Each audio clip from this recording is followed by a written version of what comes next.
إن الحمد لله نحمده ونستعينه ونستغفره ونعوذ بالله من شرور أنفسنا وسيئات أعمالنا من يهده الله فلا مضل له ومن يضلله فلا هادي له وأشهد أن لا إله إلا الله وحده لا شريك له وأشهد أن محمدا عبده ورسوله اللهم صل على محمد وعلى آل محمد كما صليت على إبراهيم وعلى آل إبراهيم إنك حميد مجيد اللهم بارك على محمد وعلى آل محمد كما باركت على إبراهيم وعلى آل إبراهيم إنك حميد مجيد أما بعد فإن خير الحديث كتاب الله وخير الهدي هدي محمد صلى الله عليه وسلم وشر الأمور محدثاتها وكل محدثة بدعة وكل بدعة ضلالة وكل ضلالة في النار رب اشرح لي صدري ويسر لي أمري واحلل عقدة من لساني يفقهوا قولي رب زدني علما رب زدني علما رب زدنا علما أعوذ بالله من الشيطان الرجيم بسم الله الرحمن الرحيم والذين آمنوا واتبعتهم ذريتهم بإيمان ألحقنا بهم ذريتهم وما ألتناهم من عملهم من شيء كل امرئ بما كسب رهين صدق الله مولانا العظيم وصدق رسوله النبي الكريم ونحن على ذلك من الشاهدين والشاكرين والحمد لله رب العالمين حمد و ثنا تعریف تمجید تقدیس اللہ رب العزت کے لیے جو کائنات کا پالنے والا ہے خالق ہے مالک ہے رازق ہے داتا ہے گنج بخش ہے لجپال ہے غریب نواز ہے غوث اعظم ہے اعلیٰ کلی شیء قدیر ہے درود و سلام آقا دو جہاں امام الانبیاء خطیب الانبیاء امام اعظم پیر اعظم مرشد اعظم رہبر اعظم امام کائنات نبی التوبہ نبی الرحمہ بشیر نذیر سراج منیر صلی اللہ علیہ وسلم کی ذات تصور باری تعالیٰ سے دعا ہے کہ اللہ تعالیٰ ہمارا یہاں پر آنا بیٹھنا سننا سنانا اللہ تعالیٰ اپنی بارگاہ کے اندر منظور و مقبول فرمائے اور ہم سب کا ذریعہ نجات کا سبب کرے اللہ ہم سب کو بار بار اپنے گھر کی زیارت نصیب فرمائے انسان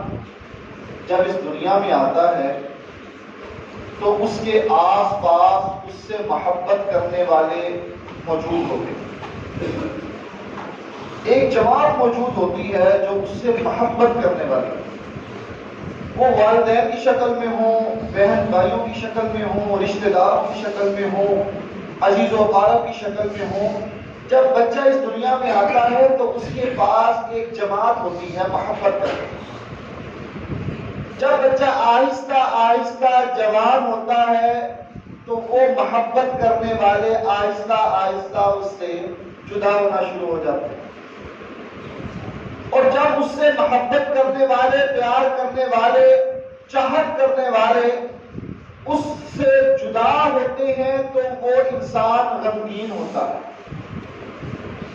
اور ہر انسان کے ساتھ یہ واقعہ اور یہ بات ضرور پیش آتی ہے ہر انسان اس مرحلے سے ضرور گزرتا ہے کہ ایک نہ ایک دن وہ اپنے پیاروں کو اپنے چاہنے والوں کو اپنی محبت کرنے والوں کو اپنے ہاتھوں سے مٹی کے نیچے دفنا کر آتا ہے یہ ہر ایک کے ساتھ واقعہ پیش آتا ہے محمد رسول اللہ صلی اللہ علیہ وسلم اس دنیا میں تشریف لائے آپ کے آنے سے پہلے آپ کے والد اس دنیا سے جا چکے چھوٹی سی عمر تھی کہ ماں بھی چلی گئی تھوڑے سے بڑے ہوئے دادا چلا گیا تھوڑے سے بڑے ہوئے آپ سے محبت کرنے والا آپ کا چچا آپ کو چھوڑ کر چلا گیا پھر آپ کی بیوی سیدہ خدیجہ رضی اللہ تعالی عنہا وہ چلی گئی آپ کے بیٹے آپ کی زندگی میں آپ کو چھوڑ کر اس دنیا سے چلے گئے، 4 میں سے 3 بیٹیاں آپ صلی اللہ علیہ وسلم کی زندگی میں آپ کو چھوڑ کر اس دنیا سے چلی گئی۔ نبی علیہ السلام نے سینکڑوں صحابہ کو اپنے ہاتھوں سے مٹی کے اندر دفنایا۔ تاریخ اس بات کی گواہ ہے، سیرت اس بات کی گواہ ہے، احادیث اس بات کی گواہ ہے کہ محمد رسول اللہ صلی اللہ علیہ وسلم نے اپنے پیاروں کو فراموش نہیں کیا۔ رسول اللہ صلی اللہ علیہ وسلم نے اپنے چاہنے والوں سے، اپنے محبت کرنے والوں کو بلایا۔ آپ صلی اللہ علیہ وسلم ان کا اکثر ذکر خیر کیا کرتے، آپ صلی اللہ علیہ وسلم ان کے لیے دعائیں کیا کرتے، آپ صلی اللہ علیہ وسلم ان کے احسانات کا تذکرہ کیا کرتے، محمد رسول اللہ صلی اللہ علیہ وسلم ان کے حقوق کو ادا کرتے تھے۔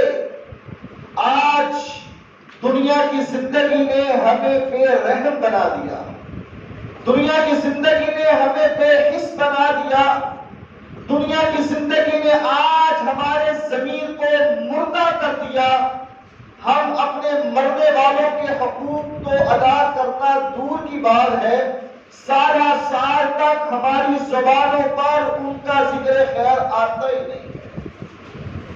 آج یہ پیغام دینا چاہتا ہوں، اگر آپ آج کسی کو یاد کریں گے تو کل کو آپ کو کوئی یاد کرے گا۔ اگر آج آپ اپنے فوت شدہ کے حقوق کو ادا کریں گے تو کل کو آپ کے لیے بھی کوئی دعائیں کرے گا۔ جو آیت کریمہ میں نے آپ کے سامنے پڑھی ہے، اس میں میرے مالک نے کیا فرمایا؟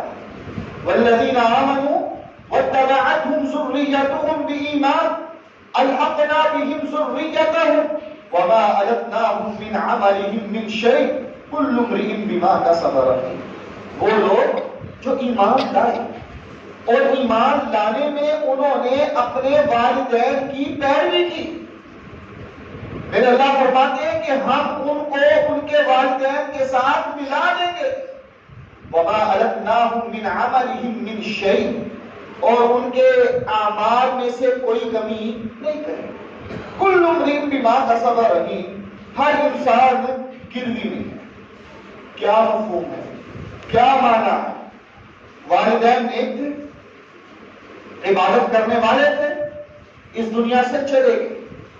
اب اولاد اپنے والدین کی تربیت، اپنے والدین کی فرما برداری اور اپنے والدین کی بتلائی ہوئی باتوں کے مطابق دین حنیف پر چلے، نیک کام کیے، لیکن وہ اپنے والدین کے درجے پر نہ پہنچے۔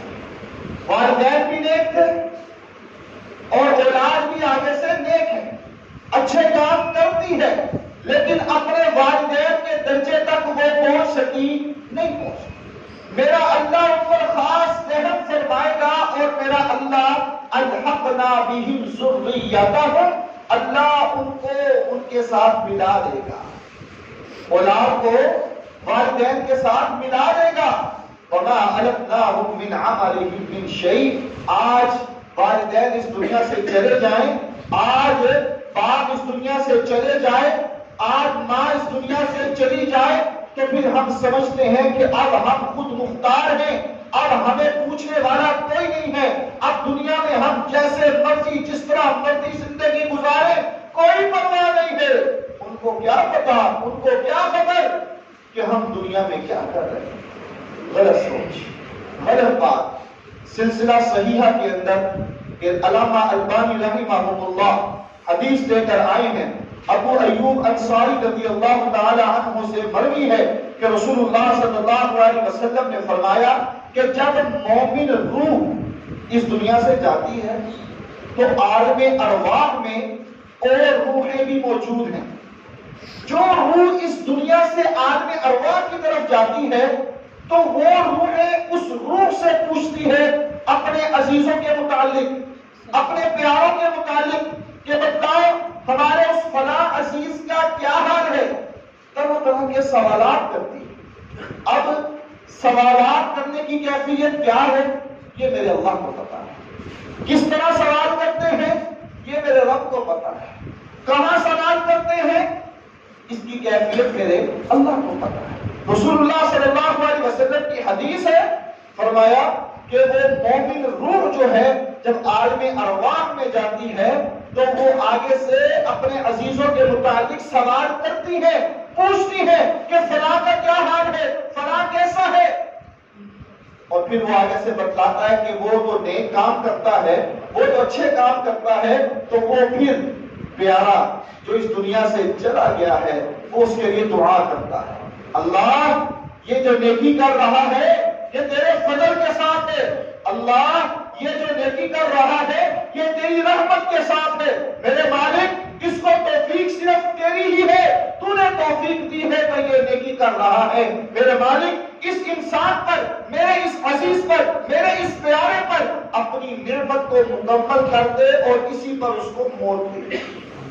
اور جب روح عالم ارواح میں جاتی ہے مومن روح، تو اس سے سوال کیا جاتا ہے، پوچھتے ہیں کہ ہمارے اس فلاں کا کیا حال ہے، تو وہ آگے سے کہتے ہیں کہ وہ تو گناہ کے کام کرتا ہے، وہ تو نافرمانی والے کام کرتا ہے، تو وہ پھر عزیز قریبی وہ پھر آگے سے اس کے لیے دعا کرتے ہیں، اللہ اس میرے عزیز کو، اس میرے پیارے کو نیکی کی ہدایت دے، اللہ اس کو ایسے کام کرنے کی توفیق عطا فرما جو تیرے تقرب کا باعث بنے، اس کو ایسے اعمال کرنے کی توفیق عطا فرما جو تیری خوشنودی کا سبب بنے۔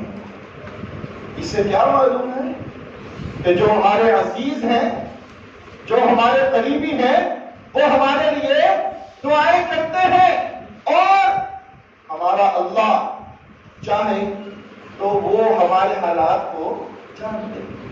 آج ہمیں کیا کرنا چاہیے؟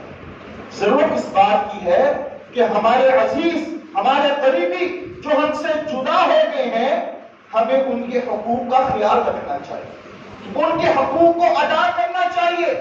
ان میں سے پہلا حق فوت شدہ پیاروں کے حوالے سے جو ہمارے اوپر لازم آتا ہے وہ یہ ہے، اگر وہ مقروض تھے تو ان کے قرض کو ادا کیا جائے۔ ماں چلی گئی، باپ چلا گیا، بھائی چلا گیا، رشتہ دار چلا گیا، اب ہماری ذمہ داری بنتی ہے اگر اس کے اوپر قرض ہے تو اس کے قرض کو ادا کیا جائے۔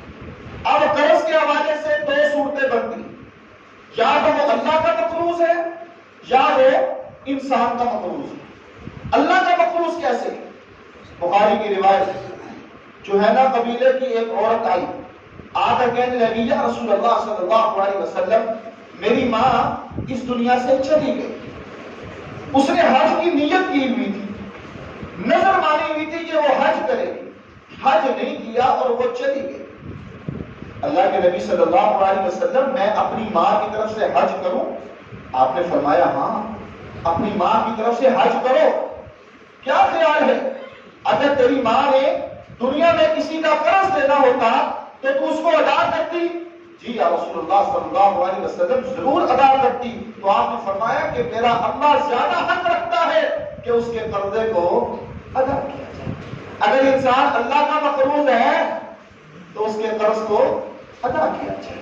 اگر کسی باپ نے، ماں نے، عزیز نے کوئی نظر مانی ہو جو شریعت کے تقاضوں پر اترتی ہو، شریعت کی خلاف ورزی والی نہ ہو، تو لواحقین، عزیز و اقارب، رشتہ دار، بہن بھائی، اولاد، ان پر لازم ہے کہ وہ اس نظر کو، اس کام کو ضرور پورا کریں اور اس کے حق کو ادا کریں۔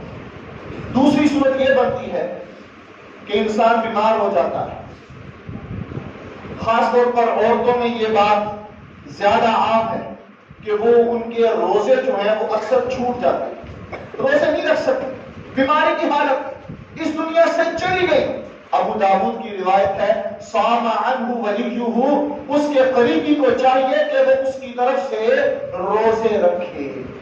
آج مر جائے تو حصہ لینے کے لیے سارے اکٹھے ہو جاتے ہیں، رشتہ دار، عزیز و اقارب، اولاد حصہ مانگنے کے لیے اکٹھی ہو جاتی ہے، اس طرف کوئی نہیں آتا۔ بس مال چاہیے، دولت چاہیے، حصہ چاہیے، یہ نہیں پوچھتے کہ یہ اللہ کا مقروض تھا کہ نہیں تھا، اس کے روزے چھوٹتے ہیں کہ نہیں چھوٹتے، اس کے روزے کتنے باقی تھے کسی کو معلوم نہیں، نہیں پتا۔ مال کی ہوس نے ہمیں اندھا کر دیا۔ آج کوئی مر جائے تو واویلا کیا جاتا ہے، رویا جاتا ہے، زیادہ رسم دنیا کو دکھانے کے لیے کھانے کا اہتمام کیا جاتا ہے، بس یہ ختم۔ یہ جہالت ہے، جہالت ہے۔ شریعت نے ہمیں کیا کہا؟ کوئی پیارا چلا جائے، کوئی عزیز چلا جائے تو ان کے حقوق کو ادا کرو۔ اگر وہ اللہ کا مقروض ہے تو اس کے قرضے کو ادا کرنا چاہیے۔ اور دوسرا، اگر وہ انسان کا مقروض ہے، انسان کا، تو انسان عزیز، لواحقین، رشتہ دار، اس کو چاہیے کہ وہ اپنے فوت ہونے والے عزیز کی طرف سے قرضہ ادا کرے۔ سورۃ النساء کے اندر میرے مالک نے وراثت کے مسائل کو بیان کیا ہے۔ اس میں میرے اللہ نے کیا فرمایا؟ من بعد وصیۃ یوصی بہا او دین۔ دوسرے مقام پر میرے اللہ نے فرمایا من بعد وصیۃ توصون بہا او دین، کہ وراثت کب تقسیم ہوگی؟ قرض ادا کرنے کے بعد۔ مرنے والے کے اوپر قرضہ تھا، وہ مقروض تھا، سب سے پہلے کام کیا کیا جائے گا؟ اس کے قرضے کو اتارا جائے گا، جس سے اس نے قرضہ لیا تھا واپس کیا جائے گا۔ اس کے بعد وراثت کو تقسیم کیا جائے گا۔ یہاں پر حضرت صاحب کو دفنا کر واپس آتے ہیں اور گھر میں لڑائی شروع ہوتی ہے۔ ابھی مرنے والے کا کفن پہلا نہیں ہوتا، بہن بھائیوں کے درمیان لڑائی شروع ہو جاتی ہے، رشتہ داروں کے درمیان لڑائی شروع ہو جاتی ہے کہ ہمارا حصہ چاہیے۔ بڑے واقعات ایسے موجود ہیں، اور کئی ایسے بدبخت بھی ہیں جنہوں نے یہاں تک کہہ دیا کہ ہمارے باپ نے قرضہ لیا تھا نا تو وہ قبر میں لیٹا ہوا ہے، اس سے جا کر لے لو، ہمارے پاس کچھ نہیں ہے۔ اور جو انسان اپنے فوت ہو جانے والوں کے حقوق کو ادا کرتے ہیں، میرے اللہ ان کو ضائع، اللہ ان کے لیے آسانیاں پیدا کر دیتا ہے۔ آج ضرورت اس بات کی ہے کہ ہم ان چیزوں کا خیال رکھیں۔ اور بخاری کی روایت ہے نا، جابر رضی اللہ تعالی عنہ جلیل القدر صحابی، مدینہ میں فوت ہونے والے آخری صحابی، ان کا باپ جنگ احد میں شہید ہو گیا، ان کے اوپر قرضہ تھا۔ اب جنہوں نے قرضہ لینا تھا وہ تنگ کرنے لگ پڑے، ان کے پاس مال نہیں تھا۔ اب مانتے بھی تھے کہ ٹھیک ہے میرے باپ نے قرضہ لیا تھا، دینا ہے، میں دوں گا، ان کے ذمے ہے، کیونکہ اس کے بغیر اللہ کی رحمت میں رکاوٹ ہے، مانتے بھی ہیں، لیکن جنہوں نے قرض لینا تھا وہ تنگ کر رہی ہیں، پیچھے پڑے ہوئے۔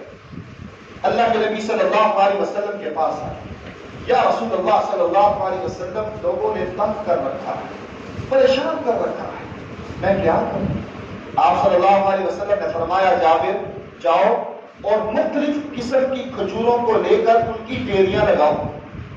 جابر گئے، ڈیریاں لگائیں، ڈیریاں لگانے کے بعد اللہ کے نبی صلی اللہ علیہ وسلم کو اطلاع دی گئی۔ آپ صلی اللہ علیہ وسلم وہاں پہنچے، آپ نے فرمایا کہ جن جن لوگوں نے تمہارے باپ سے قرضہ لینا تھا ان کو بلا لو، جن کو مال دینا ان کو بلا لو۔ سارے آئے، ان میں یہودی تھے۔ اب یہودیوں نے جب آپ صلی اللہ علیہ وسلم کو دیکھا تو وہ اور زیادہ ہائپر غصے میں آ گئے کہ اب تو ہم اپنا مال جو ہے، ہم نے جو قرضہ لیا تھا وہ لے کر ہی رہیں۔ اللہ کے نبی صلی اللہ علیہ وسلم نے ان کھجوروں کی ڈیریوں کے چاروں طرف چکر لگایا اور گئے، کہا جابر ان سب کو باری باری بلاؤ، جنہوں نے قرضہ لینا تھا، جنہوں نے مال دیا تھا تمہارے باپ کو اور مال دینا ہے، ان کو بلاؤ۔ باری باری بلایا، آپ صلی اللہ علیہ وسلم اپنے ہاتھوں سے ان کو توڑ کر معاف کر دیتے رہے، حتیٰ کہ سب کے قرضے کو، سب کے مال کو جو اس کے باپ نے دیا تھا وہ اتار دیا۔ اور جابر کہتے ہیں کہ میری تمنا تھی کہ کھجوریں ساری کی ساری چلی جائیں، مجھے کوئی پرواہ نہیں، بس یہ قرضہ اترنا چاہیے۔ جو میں مقروض ہوں اس سے نجات ملنی چاہیے، جو میرے اوپر قرضہ چڑھا ہوا ہے اس سے بس میری جان چھوٹنی چاہیے۔ جابر کہتے ہیں کہ سارے کا سارا قرضہ بھی اتر گیا اور وہ جو کھجوروں کی ڈیریاں لگی ہوئی تھی اس میں کبھی بھی واقع یہ ارادہ۔ جب انسان دین کی طرف چل پڑے ظاہراً پریشانیاں ضرور آتی ہیں، لیکن میرے اللہ کی جب مدد آ جائے تو پھر کوئی اس کو ہرا سکتا، پھر میرے اللہ نے سبب بنانا ہے۔ آج ضرورت اس بات کی ہے، ہر گھر میں یہ معاملہ پیش آتا ہے، کوئی اس طرف توجہ نہیں دیتا، مرنے والا مر گیا، اب مال کی حرص جو ہے وہ اور زیادہ بڑھ جاتی ہے کہ بس مال آ جائے۔ کبھی کسی نے گھر میں کوئی مر جائے تو اس کے بعد بیٹھک کی ہو اور حساب کتاب لگایا ہو، کوئی ایسا شاہ اس کے علاوہ کوئی آپ کو نہیں ملے گا جو یہ بات کہہ سکے کہ ہمارے گھر میں آج ہمارے لیے عزیز چلے گئے، ہم سارے رشتہ دار عزیز و قارب برادری والے اکٹھے ہوئے، ہم نے حساب لگایا کہ اس کے اوپر کتنا قرضہ تھا، اس کے کتنے روزے رکھتے تھے اور کیا کیا معاملے تھے۔ نہیں، بس اگر اس کے پاس مال تھا، اب وہ مال کیسے حاصل کرنا ہے اس کی طرف چل پڑتے۔ تو فوت ہو جانے کے حوالے سے پہلا حق ان پر کیا ہے کہ ہم اگر ان کے اوپر قرضہ ہے تو اس قرضے کو ادا کریں۔ دوسرے نمبر پر اگر فوت ہو جانے والا شریعت کے دائرے میں رہتے ہوئے کوئی وصیت کر گیا ہو، جائز وصیت، مبارک وصیت، حلال وصیت کر کے گیا ہو تو اولاد کے اوپر یہ ذمہ داری عائد ہوتی ہے کہ اولاد اپنے والدین کی وصیت کو پورا کرے۔ قریبی اپنے رشتہ دار مرنے والے کی وصیت کو پورا کرے، یہ ضروری اور لازم۔ پہلی شرط کیا تھی؟ اگر قرضہ ہے تو قرضہ اتارنا، اس کے بعد وصیت، اگر اس نے وصیت کی ہے تو اس کی وصیت کو پورا کیا جائے، اور وصیت کے لیے شرط یہ ہے کہ وہ جائز ہو، شریعت کے مطابق ہو، حلال ہو، مبارک ہو، پھر اس کی وصیت کو پورا کیا جائے۔ رسول اللہ صلی اللہ علیہ وسلم کے اور فرمان اپنے ذہنوں میں یاد رکھیے۔ آپ نے فرمایا تھا کہ اگر کسی کے پاس مال ہے، دولت ہے، تو وہ بغیر وصیت کے 2 راتیں بھی نہ گزارے، وصیت لکھے۔ اور آج اکثر لڑائیاں جو ہیں اسی وجہ سے پیدا ہوتی ہیں کہ ہم لوگ وصیت نہیں لکھتے، ہم لوگ وصیت نہیں لکھتے۔ نتیجہ کیا ہے؟ بھائی جو ہے وہ اپنی بہنوں کے حصے کو ہڑپ کر جاتے ہیں، اولاد لڑ پڑتے ہیں، رشتہ داریوں میں پھوٹ پڑ جاتی ہے۔ وصیت شریعت نے کہا اگر تمہارے پاس مال ہے تو پھر وصیت کو لکھنا چاہیے، اور انسان اپنی پوری پراپرٹی میں سے کتنا حصہ اپنی مرضی سے کسی کو دے سکتا ہے۔ رسول اللہ صلی اللہ علیہ وسلم کی ایک حدیث سے ہمیں یہ پتہ چلتا ہے۔ سعد بن ابی وقاص رضی اللہ تعالی عنہ بیمار ہوئے، اللہ کے نبی صلی اللہ علیہ وسلم خبر لینے کے لیے گئے۔ جب آپ نے خبر لی تو سعد کہنے لگے یا رسول اللہ صلی اللہ علیہ وسلم میں اپنی جائیداد کا سارا حصہ اللہ کی راہ میں وقف کرتا ہوں۔ آپ نے فرمایا نہیں۔ یا رسول اللہ صلی اللہ علیہ وسلم آدھی جائیداد میں اللہ کی راہ میں وقف کرتا ہوں۔ آپ نے فرمایا نہیں۔ تیسری مرتبہ کہا یا رسول اللہ صلی اللہ علیہ وسلم اپنی پوری جائیداد میں سے تیسرا حصہ میں اللہ کی راہ میں وقف کرتا ہوں۔ آپ نے فرمایا ٹھیک ہے، لیکن اگر تو اپنے رشتہ داروں میں دینا چاہے، اپنی اولاد میں دینا چاہے تو یہ زیادہ بہتر ہے۔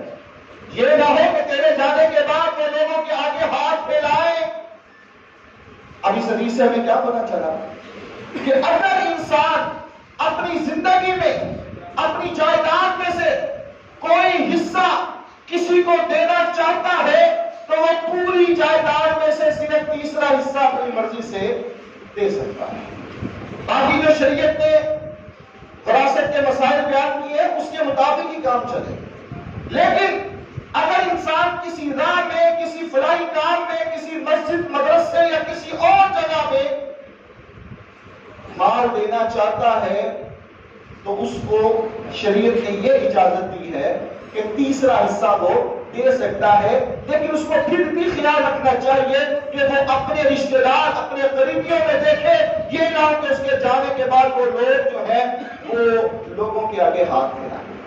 یہاں پر ایک مسئلہ بیان کرنا ضروری سمجھ۔ ہمارے ہاں اخباروں میں عام آپ پڑھتے ہیں کہ وہ باپ بیٹے کی لڑائی ہوئی اور باپ نے اپنی اولاد کو بے دخل کر دیا، آف کر دیا۔ یہ شریعت اس چیز کی اجازت نہیں۔ اولاد نافرمان ہے، اللہ اس کو ہدایت دے، کوئی معاملہ ہو گیا، جھگڑا ہو گیا تو وہ ٹھیک ہے، لیکن شریعت نے جو پابندی لگا دی، وراثت کے مسائل بیان کر دیے، آپ 4 میں سے 3 کو دے دیں اور 1 کو بے دخل کر دیں، شریعت اس کی اجازت نہیں دے۔ جو شریعت نے وراثت کے مسائل بیان کیے ہیں اس کے مطابق سب میں تقسیم ہوگی۔ لڑائی جھگڑا وہ اپنی جگہ، صلح صفائی کرے ٹھیک ہے، لیکن شریعت کی حدوں کو توڑنا نہیں چاہیے۔ دوسرا حق جو ہم نے ادا کرنا ہے وہ یہ ہے کہ اگر جائز وصیت ہے تو ان کی وصیت کو پورا کیا۔ تیسری بات جو ہمارے اوپر لازم آتی ہے وہ یہ ہے کہ ہم اپنے پیاروں کی قبروں پر جائیں، قبر پر جا کر ان کے لیے دعا کریں۔ رسول اللہ صلی اللہ علیہ وسلم سے یہ بات ثابت ہے۔ مختصر سی بات کرتے چلیں، اللہ کے نبی صلی اللہ علیہ وسلم نے اپنی والدہ کی قبر پر جانے کے لیے اللہ سے اجازت طلب کی، مسلم کی روایت ہے، میرے اللہ نے اجازت دی تو آپ قبر پر گئے، آپ کے ساتھ صحابہ بھی تھے، آپ وہاں روئے، صحابہ بھی روئے، اور پھر اللہ کے نبی صلی اللہ علیہ وسلم کی وہ جامع دعا جو آپ نے صحابہ کو سکھلائی، السلام علی اہل الدیار من المؤمنین والمسلمین ویرحم اللہ المستقدمین منا والمستأخرین وانا ان شاء اللہ بکم لاحقون۔ یہ دعا ان کو پڑھنا چاہیے۔ اور آج ہم لوگ ایسے بھی ہیں، معاشرے میں آپ کو ایسے افراد بھی ملیں گے کہ جنہوں نے اپنے والدین کی قبروں کے نشان کو بلا دیا ہے، ان کو پتہ ہی نہیں ہے کہ ہمارے باپ کی، ہماری ماں کی، ہمارے عزیز کی، رشتہ دار کی قبر کہاں ہے۔ آپ نے کیا فرمایا تھا مومنوں کو کہ قبرستان کی زیارت کیا کرو، وہاں جا کر دعائیں کیا کرو، اپنی آخرت کو یاد کیا کرو۔ اور یہ فوت شدہ پیاروں کے حقوق میں سے یہ بات شامل ہے کہ ان کے لیے قبر پر جا کر دعا کیا کرو۔ چوتھے نمبر پر جو کام ہمیں کرنا چاہیے وہ یہ ہے کہ ان کے لیے دعا کرنی چاہیے۔ دعا نماز کے بعد، اذان اور نماز کے درمیان کا وقت جو ہے اس میں، حج عمرے کے موقع پر دعا کا اہتمام خاص طور پر کرنا چاہیے۔ وہ اللہ کے نبی صلی اللہ علیہ وسلم کی حدیث یاد رہنی چاہیے۔ اگر ہمیں پتہ چل جائے تو ہم ہر لمحہ جو ہے اپنے فوت ہو جانے والے والدین کے لیے دعائیں کرتے ہیں۔ ابو ہریرہ رضی اللہ تعالی عنہ سے مروی حدیث ہے نا کہ جب انسان اپنے فوت ہو جانے والے والدین کے لیے دعا کرتا ہے تو پھر میرا اللہ ان کا درجہ جو ہے وہ بلند کر دیتا ہے۔ وہ اللہ سے پوچھتے ہیں کہ اللہ ہمارے درجے کو کس طریقے بلند کیا، کیسے بلند کیا؟ تو میرا اللہ کہتا ہے کہ دنیا میں تمہاری اولاد نے تمہارے لیے دعا کیا ہے، اس لیے اللہ نے تمہارے درجے کو بلند کر دیا ہے۔ تو آج ضرورت اس بات کی ہے کہ ہم ان کے لیے دعا کریں۔ دعا پانچواں اور آخری حق جو آج کے جمعے کے حوالے سے ہے وہ یہ ہے کہ ہم اپنے والدین جو فوت ہو چکے ہیں، اپنے عزیز جو فوت ہو چکے ہیں، ان کے رشتہ داروں کے ساتھ صلہ رحمی کریں، ان کے دوستوں کے ساتھ دوستی کریں، ان کے دوستوں کے ساتھ پیار محبت والا معاملہ کریں۔ وہ اللہ کے نبی صلی اللہ علیہ وسلم جب بکری یا جانور کو ذبح کیا کرتے، وہ حدیث مشہور ہے کہ آپ جانور کا گوشت جو ہے اس کا ایک ٹکڑا خدیجہ رضی اللہ تعالی عنہا کی سہیلیوں کی طرف بھی بھجوایا کرتے۔ اور بھی بے شمار مثالیں ایسی ہیں۔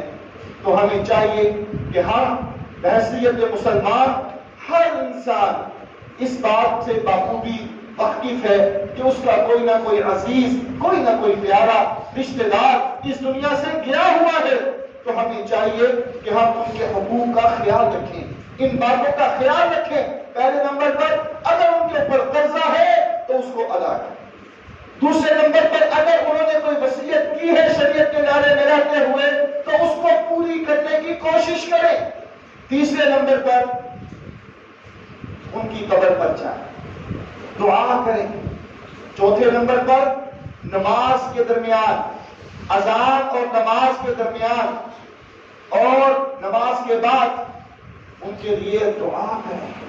اور پانچویں نمبر پر ان کے دوستوں کے ساتھ دوستی کریں، ان کے رشتہ داروں کے ساتھ صلہ رحمی کریں۔ یقیناً آج اگر ہم اپنوں کے لیے کریں گے تو کل کو ہمارے لیے بھی کوئی کرے گا۔ اللہ ہمیں توفیق عطا فرمائے۔